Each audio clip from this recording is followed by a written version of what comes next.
Dulu kan ketika Hasto sebelum ditahan ya, pas pemeriksaan pertama kan sempat rame tuh. Kalau sampai Hasto ditahan, maka Hasto akan mengeluarkan file-file Ya. rahasia itu yang katanya dititipkan sama Ibu Koni di Rusia. Nah, beberapa kan udah muncul tuh sebagai bentuk perlawanan. Menurut Mas Tato ini sebenarnya perlawanan ini efektif atau justru blunder sebenarnya? Saya berpandangan gini, Mas. Keributan antar elit dalam konteks saling membuka borok disertai data itu adalah sebuah hadiah manis buat publik dalam demokrasi. Nggak usah ditakutin. Yang tidak boleh adalah kalau ada upaya membuka-buka borok tidak disertai data. Silakan publik yang nilai itu apa yang dibuka oleh Mas Hasto itu seperti apa. Yang kedua, apabila mengancam dan membuka borok-borok dalam tujuannya untuk barter, mau itu untuk urusan politik, urusan logistik, atau kasus hukum, itu yang nggak boleh. Makanya saya selalu mengatakan demokrasi itu harus bising malah. Makanya saya nggak pernah setuju dengan bahasa bahwa untuk bekerja bagi negara semuanya harus bersatu dalam koalisi. Menurut saya itu kong kali kong.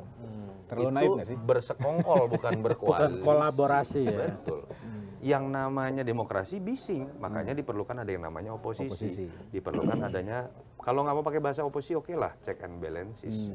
Dan saling membuka borok, saling borok dalam arti memang sesuatu yang dianggap merugikan negara, itu bagus buat. Borok itu kan saling koreksi. Kalau kita membuka borok saling koreksi. Kalau Anda terbukti misalnya punya kasus hukum, Anda melakukan tindakan politik yang salah, buka datanya. Tapi kalau baru membuka borok karena dia sendiri punya kasus, ya itu menurut saya nggak tepat juga.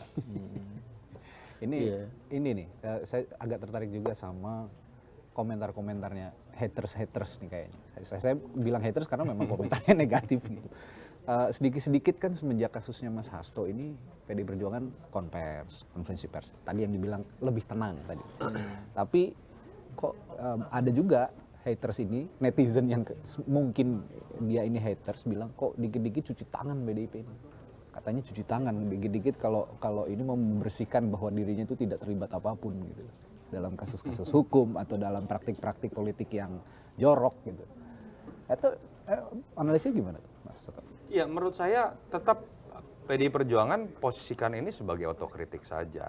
Misalnya ketika mengkritik Mulyono, ya apapun PDI Perjuangan pernah menjadi bagian dari pemerintahan Mulyono. Dan menjadi partai pengusung utama, bahkan Mulyono adalah kadernya.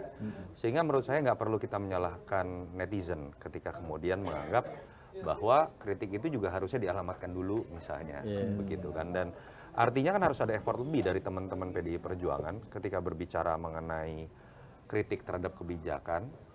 Bagaimana kemudian dulu PDI Perjuangan dalam keberpihakan terhadap kebijakan itu.